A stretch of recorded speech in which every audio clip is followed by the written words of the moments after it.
I got a text that looked like love. Stuck late at work, love you, she typed. I read it at the restaurant table 2 rows over. I watched her lips touch someone else. I watched the laugh I used to know. My phone buzzed. I did not stand up.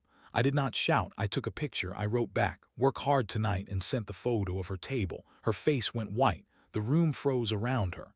In that single second, my life split in two. What I did next changed everything. My name is Lunkhead. I'm 54. I stand tall. I move slow. I work hard. Houston is my city. Southside blocks know me. Folks wave when I drive by. Barbecue smoke hangs on warm evenings. Church choirs sing on Sunday mornings. My neighbors keep garden tools out front. We know each other's kids. We share sugar, stories, and pride. Lunda and I have history. We've been married years. We kept a steady life. Our house sits on a quiet street. The porch light is soft at night. The living room smells like coffee and lemon cleaner. My recliner has the imprint of my shape. Her perfume sits on the hallway mirror. She leaves a little of herself everywhere. Our routine was small and deep. Mornings were coffee and news. She hummed while making eggs. I read the papers. We planned bills together. We argued about little things.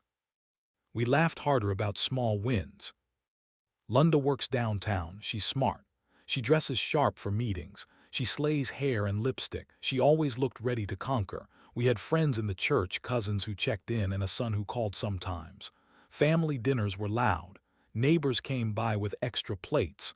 There was pressure, too. Black family pride. Don't air our business. Hold it down. I carried that weight with love.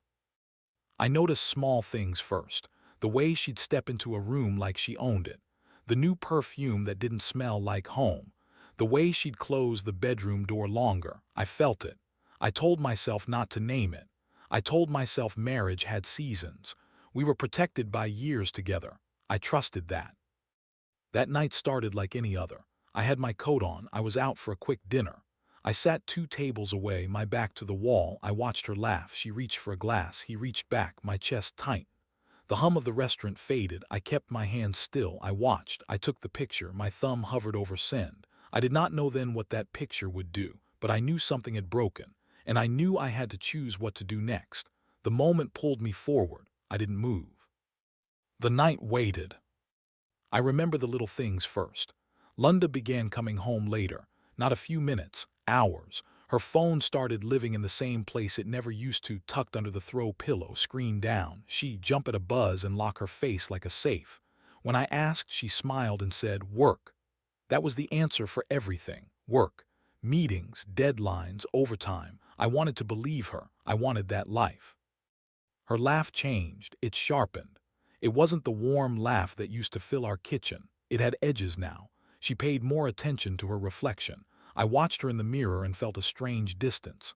Clothes appeared that I hadn't seen before, dresses with tags still on, shoes that clicked. She put on lipstick and left the house like she owned a different skyline. I remember the sound of those heels on the stairs. Each click felt like a small drum in my chest. Her phone vibrated more. Once while making coffee, I heard the buzz. She snatched it like it burned. Her eyes flicked to me and then away. Everything good? I asked once. She said, yeah, babe, you worrying too much. Her voice had a soft armor. I told myself I was being paranoid. I told myself men do this sometimes. But then her excuses piled up. Traffic, late meeting, client trouble. The words became a script. She used them without thinking. I started paying attention in small ways. I watched the phone when she slept. I watched the names that popped on her screen when she thought I wasn't looking. There were Sam, L, little banters I didn't recognize. I caught a snippet once. You looked beautiful tonight. I felt a cold, hollow open in my ribs. I asked her about Sam. She said, just a colleague. She always said that. The tone was light. The eyes were not. One Sunday at church, Mrs. Junkins clapped too loud when Lunda walked in. People whispered about how good she looked.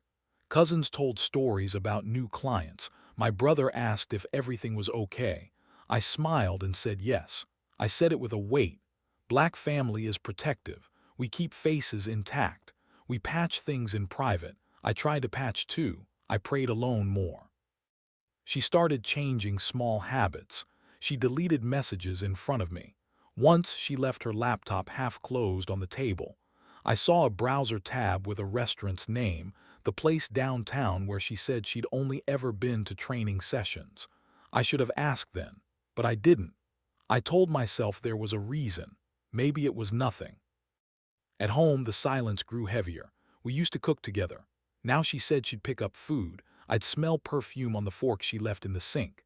I'd sit in the dark and think of her arms around someone else. I tried to sleep. My mind was loud, my chest pulsed. I felt like a listener in my own life. My hands trembled sometimes when I reached for the phone to call her. I'd stop. I kept the calls to "Hey, you good?" and "Love you." Simple, safe. I watched my friends notice. Muckas asked me once over the grill, "You straight with Lunda?" His voice was careful. We grew up together, he knew when I was. I lied and said everything's fine. He watched me the way family watches. He nodded like a man holding a gun too long. I couldn't tell Muckas everything. Men in our circle protect each other and also protect image. But I needed someone to tell me I wasn't crazy. The last clear sign came like a slap. Lunda called me from a lobby. Her voice was breathless, happy. She said she was stuck at work. I was across the room. I could hear the background, a piano, soft jazz, a man laugh. Something in the way she said "love you" had a little echo. I asked, "You sure you okay?" She said, "Yeah." Then she sent a selfie, a practiced smile. I watched that picture show up on my phone from 2 tables away. I felt the ground shift. That night I left the restaurant only after I took a picture. I did not confront her. I did not cause a scene. I sent the photo back. I wrote, "Work hard tonight," and hit send. Her reply was typing. Then nothing. Her face turned pale in a way I'd never seen. The air between us flipped like a switch. I sat very still. I had proof, but proof is a sharp thing. It cuts both ways. The next move could destroy us. I had time to choose, and I knew I could not rush. The night I really saw truth was quiet at home. It was after midnight. The clock on the mantel read 12:30. Outside, the street was still. I was at the kitchen table. The house smelled like lemon and old coffee. The living room lamp gave everything a soft gold glow. Linda's shoes sat by the door, her purse on the chair, her phone face down on the counter. I felt like I was watching a movie of my life that I wasn't in. I found the message by accident. I was fixing a bill and reached for an envelope inside her desk. The drawer stuck. When I opened it, I saw a folded receipt. It was for a hotel, not a work hotel. My heart did something like a fist. My hands got cold. I slipped the receipt out and unfolded it. The name matched the restaurant. The date matched last night. I heard my pulse in my ears. I could have left it there. I almost did. I put the paper on the table and made coffee like nothing. I wanted to keep normal, but a quiet part of me wanted to know everything. I opened her laptop. My hands were steady, but the inside of me was shaking. The browser saved a note. It had a string of messages, her name, not mine. The words were soft, intimate. "Missed you. When can I see you again?" My throat closed. The screen light painted my face blue. Tears came slow. I told myself to breathe. I told myself this is not the whole story. I checked the calendar. Meetups, dinners, little things crossed out with hearts. My fingers read them like a map of lies. The deeper I dug, the tighter the room felt. I found photos, not many.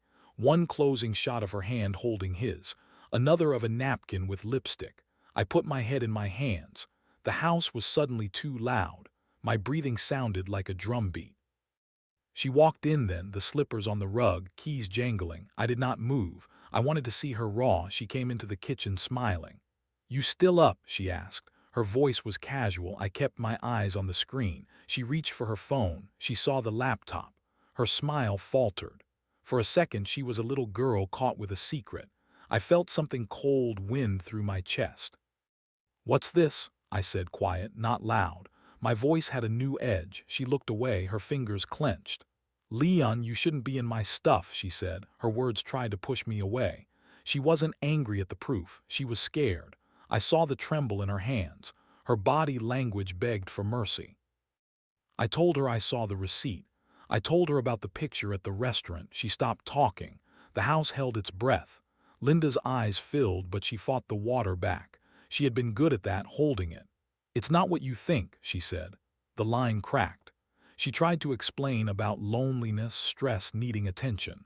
She said it all with those tidy phrases that try to fix and fail. I felt the floor tilt. I remember the taste of metal in my mouth. I remember my palms sweating. I wanted to scream. I wanted to beg. I wanted to hit something. I did none of that. I stayed calm. I kept my posture like a man who has practiced patience. I wanted her to see what she'd already done to us. She moved closer and reached for my hand. I let her take it for a moment. Her fingers shook. Her tears were warm. I thought of the years, the baptisms, the graduations, the small stolen Sundays. I thought of my father's voice, "Hold your head." I held mine.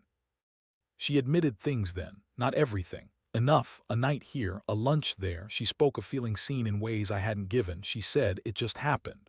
The words fell flat. I felt betrayed and hollow at the same time. The betrayal was not only acts, it was the slow erosion of truth. I had to remember who I was. My hands were steady now. I made a choice in that hush. That night I realized everything was about to change. I would not explode. I would not beg. I would not be small. I would plan. I would be precise. I turned the laptop off. I took the receipt and put it in my pocket. I went to bed like a man who has decided war within himself. I slept with my jaw tight. The next morning I acted like it was any other day. I made coffee. I folded the newspaper. But inside, a different Leonard woke up.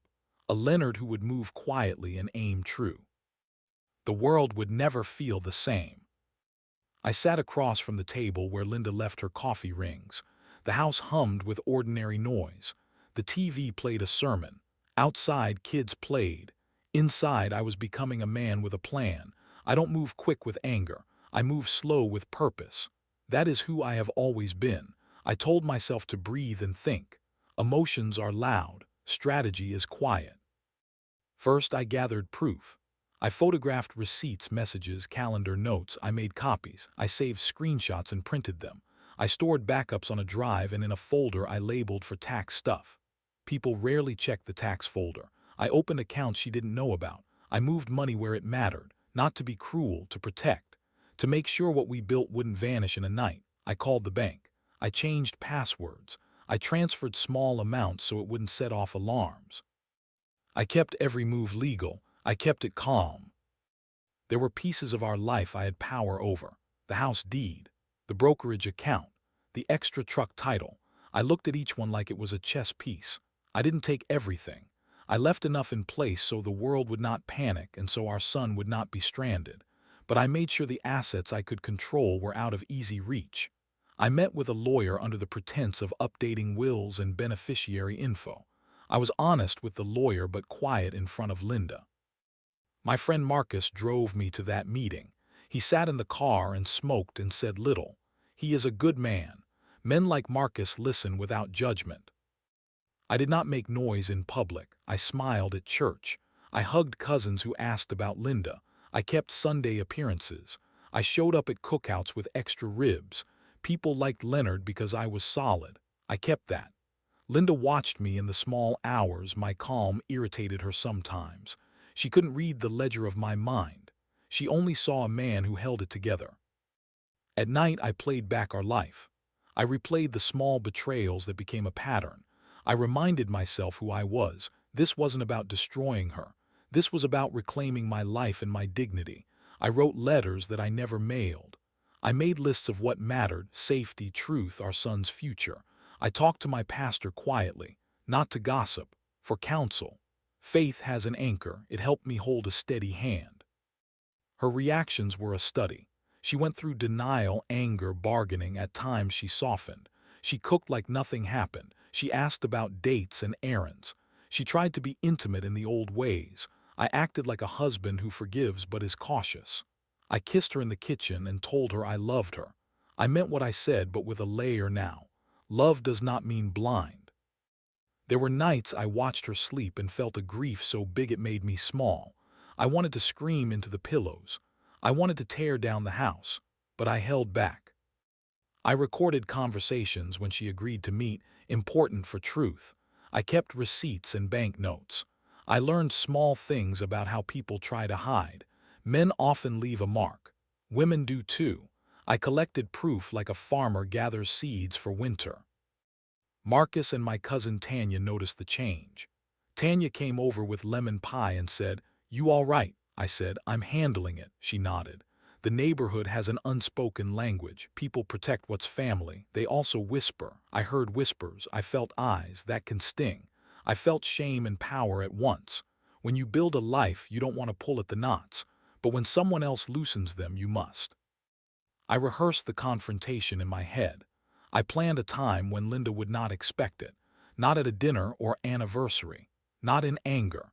In a place where the truth would sit still and be seen. The day I chose was ordinary. I told myself ordinary is dangerous because people let down their guard. I wanted her to feel the full weight of her choices in front of the things she loved. I never wanted revenge for revenge's sake. I wanted justice. For years, I'd given my best for family, for reputation, for peace.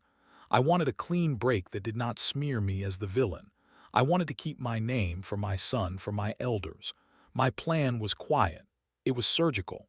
I held my breath and moved like a man who knows the cost. The nights before the moment were long. I watched the glow of street lamps from the window.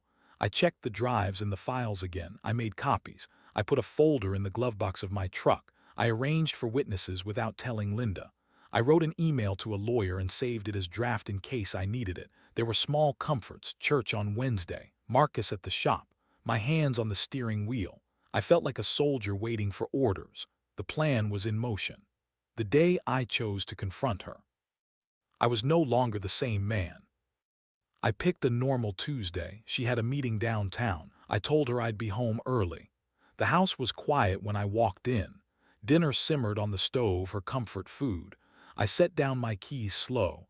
I wore the shirt she liked, not to manipulate, to keep appearances for when the moment came. She walked in humming. The small things made me ache. I invited her to sit. We ate as if nothing was different. She asked about my day. I answered with short, steady words. I let the conversation float around small memories. After plates were cleared, I placed a folder on the coffee table. My hand was steady. I watched her expression tighten when she saw it. The folder had the hotel receipt, printed messages, screenshots, dates, and a list of accounts I had moved. "Leon," she said, breath caught. She looked smaller, like someone who had finally been seen. Her posture shifted. She avoided my eyes. "I collected things," I said. My voice was low. The calm in it was the most dangerous part. In our culture, men are expected to hold. Men are expected to be the rock. I used that. I let the rock be deliberate. "I know about Sam," I said. She flinched. She had nothing to say. I let silence sit heavy like a judge's robe. She tried the old lines. "It was a mistake. I was lonely. I didn't mean." She came close and reached for my hand. I let her. Her fingers trembled. The room smelled like her perfume and pan sauce. Her eyes had that pleading look women give when they seek mercy. I remember feeling the weight of our years in that touch. I remember the chorus of memories that came like ghosts. Our son's birth, my father's funeral, the nights with neighbors at the door. "I kept us," I said quietly.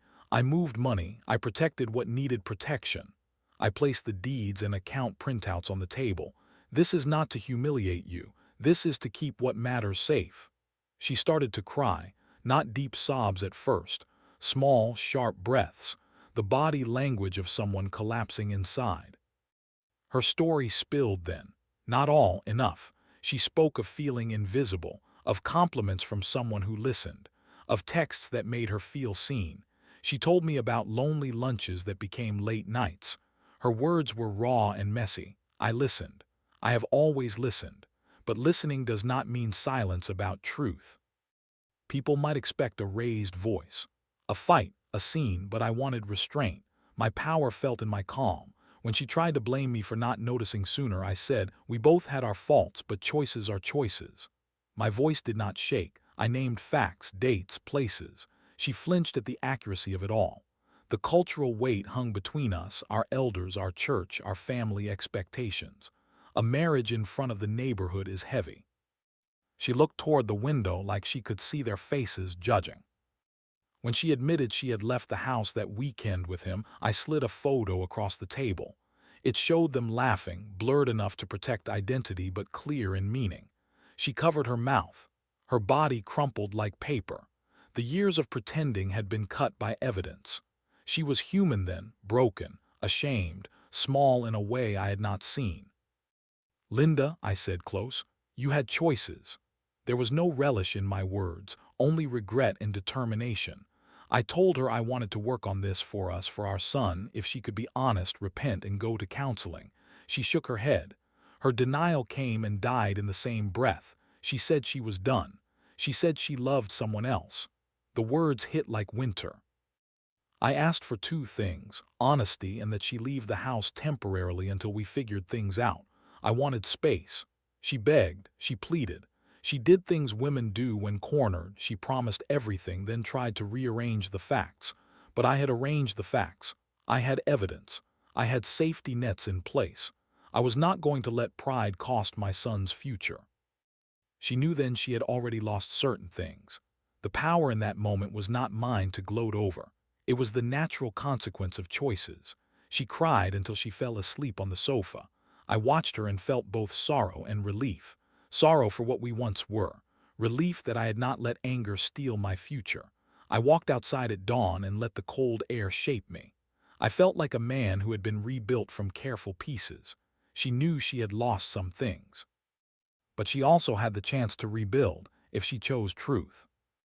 Revenge is a small word. What I wanted was fairness. The weeks after were heavy. Lawyers talked in calm rooms. I kept receipts and evidence on the table where my son could not reach. Linda moved out temporarily to a cousin's place.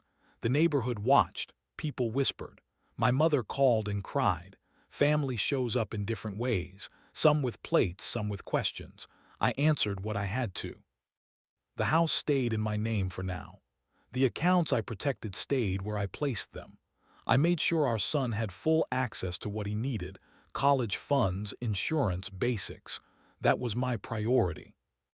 Linda lost access to certain cards. She lost control over parts of a life she had jeopardized. That's not to celebrate. It's to put life back in order.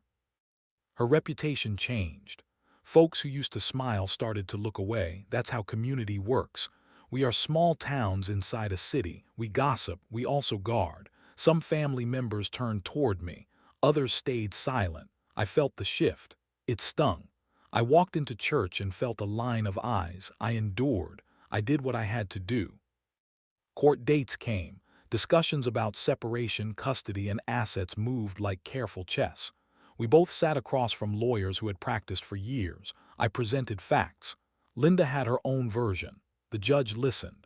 We reached agreements that protected our son and gave each of us time to find our footing. She agreed to counseling and to certain boundaries. I agreed to fairness for her too.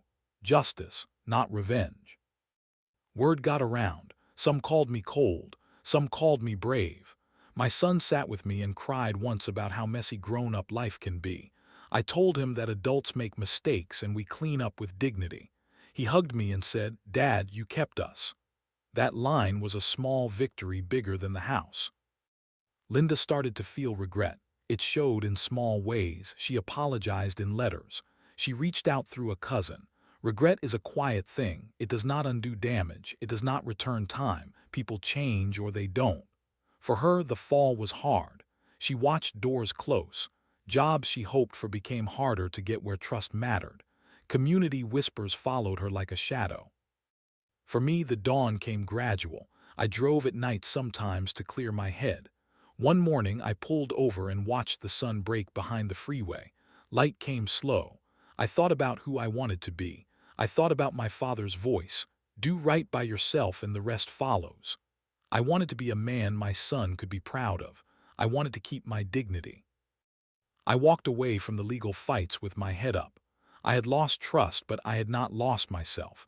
I kept friends close. Marcus sat me down more than once and reminded me to breathe. The community that mattered held me. People who only wanted to see me fall did not get much joy. That doesn't feel like victory, but it felt like recovery. In the end, revenge was not a spectacle. It was a series of quiet moves that protected what mattered. Linda faced consequences. I faced heartbreak. Our son kept his life intact. The house stayed a place of memories and new beginnings. I kept my name. The city kept moving. I kept my dignity intact like an old muscle, sore but strong. That is the outcome I wanted and in many ways deserved. I learned a hard truth. Betrayal cuts deep, but how you stand after it defines you. I could have exploded. I could have broken everything. I chose another road: calm, purpose, care for my child, respect for myself. If you're sitting with betrayal, hear me, protect what matters first. Don't let anger burn the house you still need. Build quiet strength. Call a friend. Get counsel. Keep evidence. Hold your head high. I'm Leonard. I lost a version of love. I kept my life. I've walked mornings that felt heavier than any sermon. I've also found mornings that felt like a clean page. The city teaches you to stand. The neighborhood teaches you to be real. My story is not just about revenge. It's about respecting what you've built and refusing to be erased. If you love someone, fight for truth. If they choose otherwise, fight for your dignity. Keep your heart. Keep your pride. Keep moving forward.